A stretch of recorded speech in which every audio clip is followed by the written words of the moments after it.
જૈન સમુદાય દ્વારા કરાઈ રહેલા આક્ષેપો મુજબ 27મી જાન્યુઆરી 2026ના રોજ દાદા આદિનાથની વિડીયોગ્રાફી અને ફોટોગ્રાફીની ડોક્યુમેન્ટરી માટે મુસ્લિમને કોન્ટ્રાક્ટ અપાયેલો છે। આક્ષેપ છે કે મુસ્લિમ ફોટોગ્રાફર દાદા આદિનાથના દેરાસરમાં અંદર પ્રવેશ્યો હતો। એટલું જ નહીં, તેણે પ્રતિમાના ઢીંચણ પર ચડીને ફોટોગ્રાફી કરી હોવાનો પણ આરોપ છે। સોશિયલ મીડિયા ઉપર આનંદજી કલ્યાણજી પેઢી સામે વિડીયો શેર કરવામાં આવી રહ્યો છે। લોકો કહી રહ્યા છે કે સામાન્ય વ્યક્તિ જો ફોટોગ્રાફી કરે તો તેની પાસેથી 500 રૂપિયાનો દંડ વસૂલવામાં આવે છે, જ્યારે પેઢીએ તો આખો કોન્ટ્રાક્ટ જ મુસ્લિમ સમાજના વ્યક્તિને આપી દીધો। સોશિયલ મીડિયા ઉપર એવું કહેવાઈ રહ્યું છે કે તે વખતે શ્રાવકોએ વિરોધ કર્યો તો તેમની સાથે સિક્યુરિટી ગાર્ડે ગેરવર્તન કર્યું હતું। તો બીજી તરફ ચારે બાજુ વિરોધનો વંટોળ ફાટી નીકળતા પેઢીએ પણ એક પત્ર જાહેર કરીને સ્પષ્ટતા કરી છે।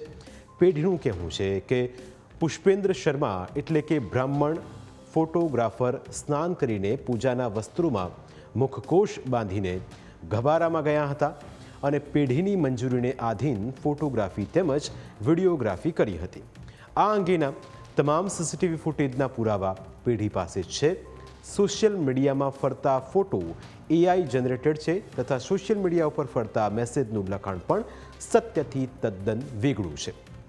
મહેરબાની કરીને કોઈએ ગેરમાર્ગે દોરાવું નહીં। તેમ છતાં જો કોઈની ભાવનાઓને ઠેસ પહોંચી હોય તો પેઢી સૌની માફી માગે છે।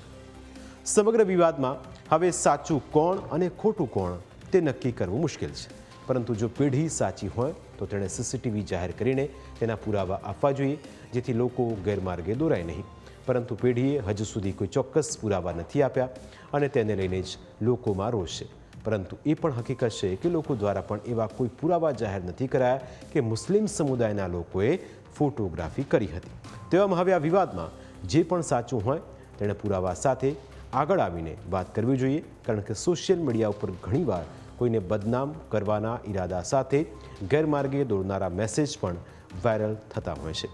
ન્યૂઝ કેપિટલ ગુજરાત પણ જે વાયરલ મેસેજ થયા છે તેની ખરાઈ કરતું નથી। અમે જે હકીકત હતી બંને બાજુની એ તમારા સુધી પહોંચાડવાનો પ્રયત્ન કર્યો છે।